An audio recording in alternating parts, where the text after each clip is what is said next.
అందరికీ నమస్కారం అండి. మీరు చూస్తున్నారు డైలీ అప్డేట్ ఛానల్. ఏపీకి, తెలంగాణకి మరియు కేంద్రానికి సంబంధించిన విలువైన అప్డేట్స్ ఈ ఛానల్ ద్వారా అందించబడును. మరో అల్పపీడనం బంగాళాఖాతంలో ఏర్పడింది. వాతావరణ శాఖ సూటిగా బాంబు పేల్చేసింది. వచ్చే 2 రోజుల్లో ఆంధ్రప్రదేశ్లో భారీ వర్షాలు అని అలర్ట్ ఇచ్చింది. లేటెస్ట్గా హెచ్చరించింది.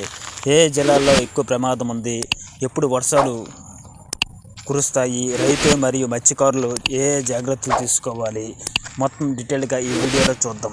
ఈ వీడియోని చివరి వరకు చూడండి. దయచేసి కొత్తగా ఛానల్ని చూస్తున్నట్టయితే లైక్ చేసి ఛానల్ని సబ్స్క్రైబ్ చేయండి.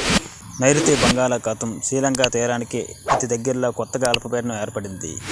ఇది భూమి నుంచి 5.8 కిలోమీటర్ల ఎత్తు వరకు ఆవర్తనం కలిగి ఉందని విపత్తుల నిర్వహణ సంస్థ ప్రకటించారు.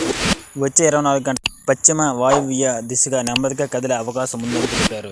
అదేవిధంగా ఈ అల్పపీడన ప్రభావంతో దక్షిణ కోస్తా తీరం వెంబడి గంటకు 35 నుంచి 45 కిలోమీటర్ల వేగంతో ఈదురుగాలు వీచే అవకాశం ఉందని తెలిపారు.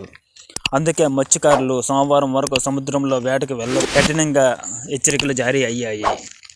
సోమవారం నవంబర్ 17న ఈ జిల్లాల్లో వర్షాలు కురిసే ఛాన్స్ ఉంది. అవి ఏ జిల్లాలంటే నెల్లూరు, అన్నమయ్య, చిత్తూరు, తిరుపతి. అక్కడక్కడ పిడుగులతో కూడిన మోస్తరు నుంచి భారీ వర్షాలు పడతాయి. ప్రకాశం, కడప జిల్లాల్లో తేలికపాటి నుంచి మోస్తరుగా వర్షాలు కురిసే అవకాశం ఉంది. మంగళవారం నవంబర్ 18న మరింతగా వర్షం పెరుగుతుంది. భారీ వర్షాలు కురిసే అవకాశం నెల్లూరు, తిరుపతికి ఉంది.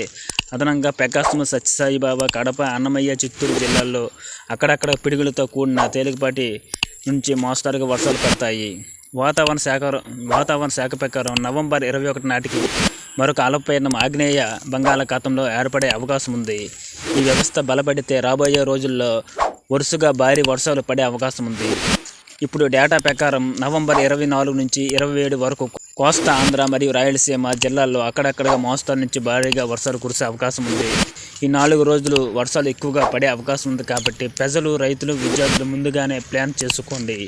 ఇటువంటి సమాచారం కోసం మా ఛానల్ని మీరు లైక్ చేసి ఛానల్ని సబ్స్క్రైబ్ చేయండి. అందరూ చూస్తున్నారు కానీ లైక్ చేయడం లేదు, సబ్స్క్రైబ్ చేయడం లేదు. దయచేసి లైక్ చేసి ఛానల్ని సబ్స్క్రైబ్ చేయండి.